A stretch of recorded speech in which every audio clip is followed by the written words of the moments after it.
तथा 75 जिलों के सभी जिलाध्यक्षों की ये इकट्ठा अति महत्वपूर्ण बैठक बुलाई है। और आज की इस बैठक में प्रत्येक जिलावार व उसके अंतर्गत आने वाली सभी विधानसभा की सीटों की प्रदेश में अगले वर्ष के शुरू में होने वाले विधानसभा चुनाव की पार्टी की तैयारी को लेकर सभी जरूरी पहलुओं पर गहन समीक्षा की जाएगी, जिसके तहत सबसे पहले दिनांक 21 अक्टूबर से प्रदेश की प्रत्येक विधानसभा की सीट में पार्टी के सभी पोलिंग बूथों के पदाधिकारियों की चुनाव की तैयारी को लेकर चल रहे कैडर व सम्मेलनों आदि की प्रगति रिपोर्ट दी जाएगी। रिपोर्ट में जिले की किसी भी विधानसभा की सीट में कमी मिलने पर फिर उसे दूर करने के लिए अब इन्हें केवल 1 सप्ताह का ही समय दिया जाएगा। इस प्रकार से प्रदेश की सभी 403 विधानसभा की सीटों पर पार्टी की चुनावों की तैयारी को लेकर आज विस्तार से रिपोर्ट ली जाएगी। इसके साथ साथ चुनाव के दौरान पार्टी के सभी छोटे बड़े पदाधिकारियों व कार्यकर्ताओं को तथा पार्टी के उम्मीदवारों को भी किन किन खास बातों का ध्यान रखना है, तो उसके बारे में भी आज इनको जरूरी जानकारी दी जाएगी। इसके अलावा पार्टी की कामयाबी के लिए अन्य और भी जरूरी दिशा निर्देश दिए जाएंगे। इस संदर्भ में खासकर विरोधी पार्टियां किस्म किस्म के साम दाम दंड भेद आदि हथकंडे इस्तेमाल करके जो ये अपने अपने पक्ष में हवा बनाने में लगे हैं, तो उससे भी इनको सचेत किया जाएगा और उनके जवाब व तोड़ में पार्टी के लोगों को अभी से ही चुनाव होने तक क्या क्या जरूरी कदम उठाते रहना है, तो उसके बारे में भी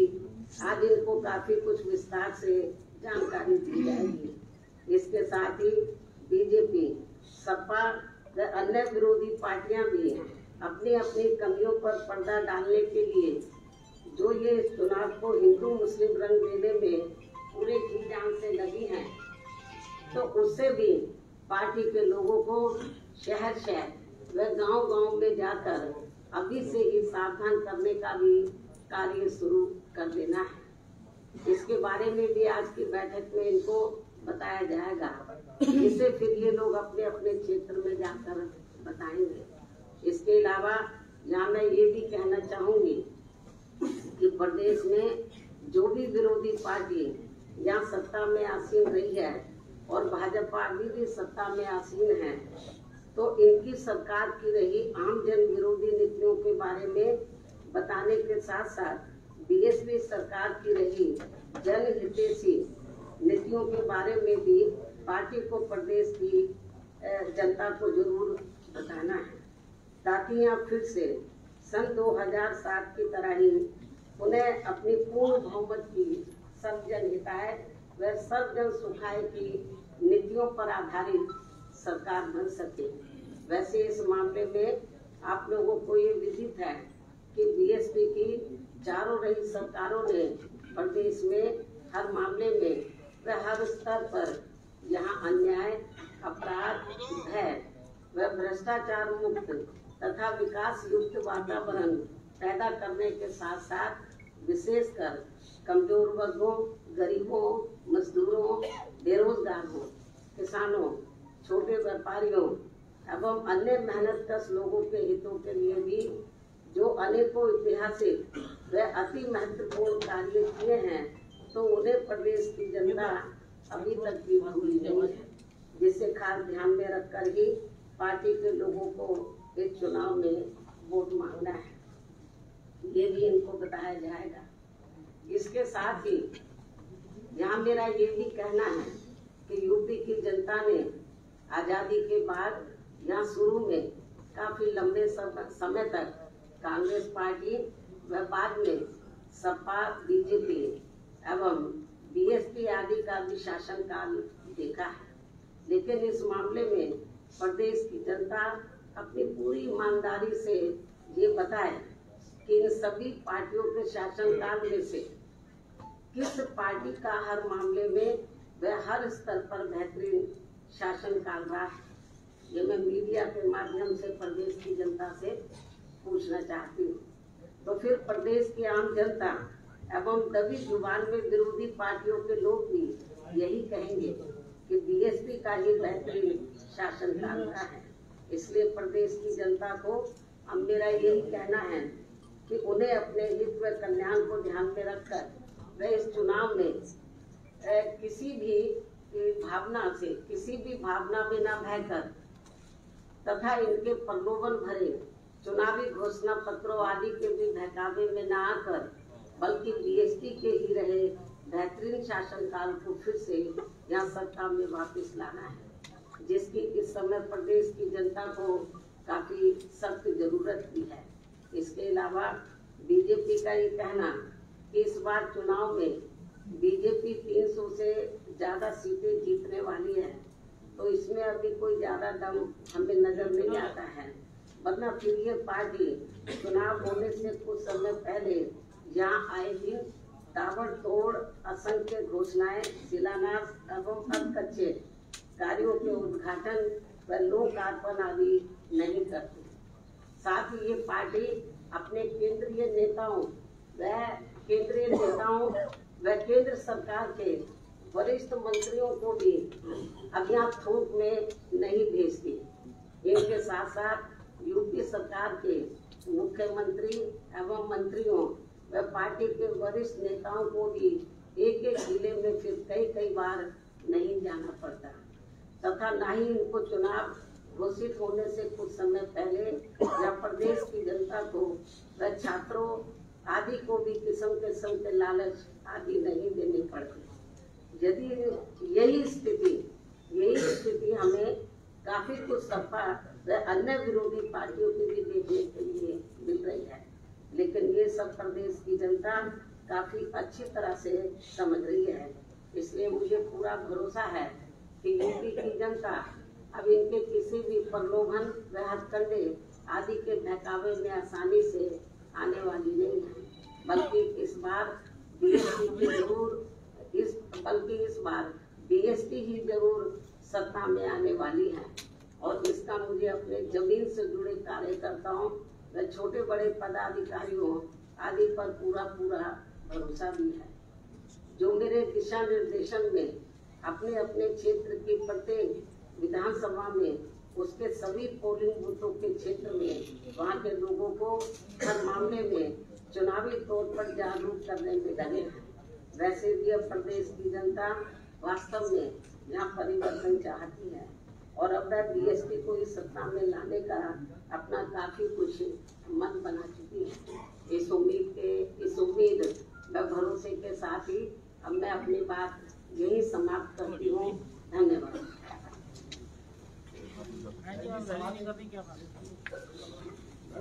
सवाल ये था कि इधर विपक्ष के तमाम बड़े नेता अखिलेश हो, प्रियंका हो, सब कह रहे हैं कि फोन टैपिंग लगातार हो रही है, स्नूपिंग हो रही है। आपको लगता है कि ये सरकार जो भाजपा सरकार अभी है वो विपक्ष के बड़े नेताओं का जिसमें आप भी सकता शामिल हो, उनकी फोन टैपिंग करा रही है या उनके सोशल मीडिया अकाउंट्स को हैक कर रही है? इसके बारे में मुझे यही कहना है कि जब सेंटर में कांग्रेस पावर में होती है तो कांग्रेस यही काम करती है। बीजेपी सेंटर में पावर में, अब बीजेपी भी यही काम कर रही है। तो जब कांग्रेस पावर में होती है तो फिर बीजेपी यही आरोप लगाती है, और जब बीजेपी है तो अब दूसरी पार्टी, अब कहाँ तक सच्चाई है ये तो मैं नहीं कह सकती हूँ। लेकिन जब ये आम चर्चा है कि फोन टेपिंग हो रहा तो हो सकता है इसमें सच्चाई हो। मैडम, सवाल ये है कि निर्वाचन सूचियों में बहुत बड़े पैमाने पे गड़बड़ियां हो रही हैं, जिसपे बसपा ने अब तक क्या एक्शन लिया है? और दूसरा सवाल ये है कि निर्वाचन कार्ड को आधार से जोड़ने वाले कानून पर बसपा ने समर्थन क्यों किया? इसके बारे में मैं आपको ये बताना चाहती हूँ कि अभी जो आप वो त्रुटि की बात कर रहे हैं, तो हमारी पार्टी के लोग अपने अपने जिले में जब इनको उधर के जिला निर्वाचन अधिकारी बुलाते हैं तो अपनी त्रुटियां वहाँ पर ये रखते हैं। और इसके अलावा जो आपने दूसरा सवाल पूछा है कि वोट को जो है आधार कार्ड से जोड़ने वाली बात है, तो मैं इसके बारे में हमारी पार्टी का मत ये है कि ये बहुत महत्वपूर्ण मामला है और इसको जल्दबाजी में पार्लियामेंट से ये पास कराना मैं समझती हूँ ये ठीक नहीं है। इसके ऊपर पार्लियामेंट में पास कराने से पहले या इसको बिल को पास कराने से पहले सेंट्रल गवर्नमेंट की जिम्मेवारी बनती थी कि लोकसभा और राज्यसभा में इस पर खुली पहले बहस होनी चाहिए थी, और ये बहस नहीं हुई, जल्दबाजी में इसको हाउस में लाया गया है। तो हमारी पार्टी इससे सहमत नहीं है क्योंकि ये मामला अति गंभीर है। मैडम बहन जी, अयोध्या में अफसर और नेताओं की जमीन खरीदने के मामले में योगी सरकार ने संज्ञान लिया है। खबरें हैं कि बहुत सारे नेताओं और अफसरों ने वहां पर जमीन खरीदी है राम मंदिर निर्माण से पहले, और इसकी जांच कराने के लिए योगी सरकार ने कहा है। तो क्या राम मंदिर निर्माण से पहले वहां पर जो जमीनों को लेकर के एक बड़ा विवाद था, बड़ा प्रश्न था, वो घटना कैसे देखती हैं आप? क्या सच्चाई दिखती है आपको? ये मैंने मीडिया के माध्यम से मुझे भी जानकारी मिली है। ये मामला अति गंभीर है और इस मामले की उच्च स्तरीय जांच होनी चाहिए, और हमारी पार्टी तो ये चाहेगी कि माननीय सुप्रीम कोर्ट इसमें दखल दे तो ज्यादा बेहतर होगा। और यदि ऐसा कुछ हुआ है तो मेरे ख्याल स्टेट गवर्नमेंट को इसको गंभीरता से लेना चाहिए और सेंट्रल को भी इस मामले में दखल देकर स्टेट गवर्नमेंट को उनको निर्देशित करना चाहिए कि यदि कुछ ऐसा हुआ है तो जो भी कुछ जमीन वगैरह उन्होंने खरीद फरोख्त किया है तो वो रद्द होनी चाहिए। मामला चल रहा है, काफी दिनों से वो लोग धरने पर बैठे हैं जो गार्डन में कई महीने से है, उस पर आपकी पार्टी का क्या दोबारा रिपीट करो। 69,000 शिक्षक भर्ती मामला चल रहा है, उनका कहना है कि घोटाला हुआ है, बहुत बड़ा घोटाला है, और इसको लेकर काफी दिनों से वो जो है धरने पर बैठे हैं, लगातार जो है भाजपा कार्यालय पर प्रदर्शन करते हैं, कई जगह कर चुके हैं। इसके बारे में मैं कई बार आपको बता चुकी हूँ, फिर मैं बताना चाह रही हूँ कि उनका जो आरोप है तो वो जो आरोप लगा रहे तो हो सकता है उसमें सच्चाई हो, तो इस मामले की जांच होनी चाहिए और उनकी जो शिकायतें हैं स्टेट गवर्नमेंट को चाहिए उसको दूर करना चाहिए।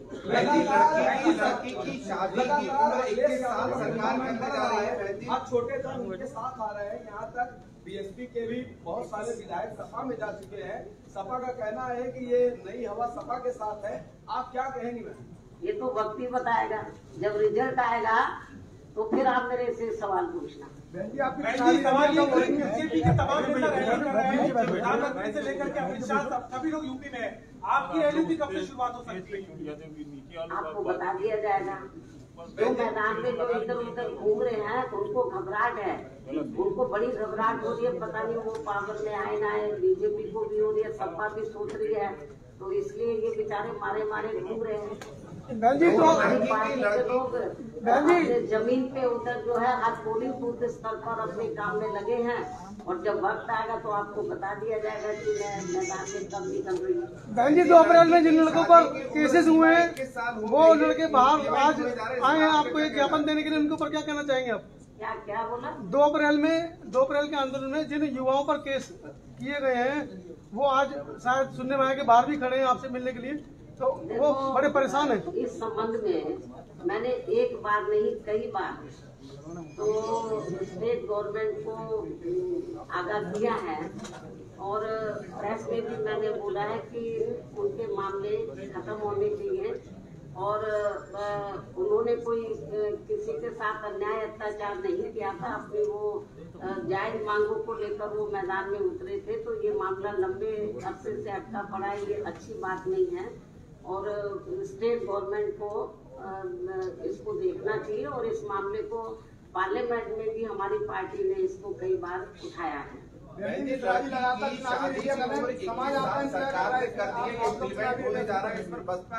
आपके पास कोई सवाल नहीं बचा है।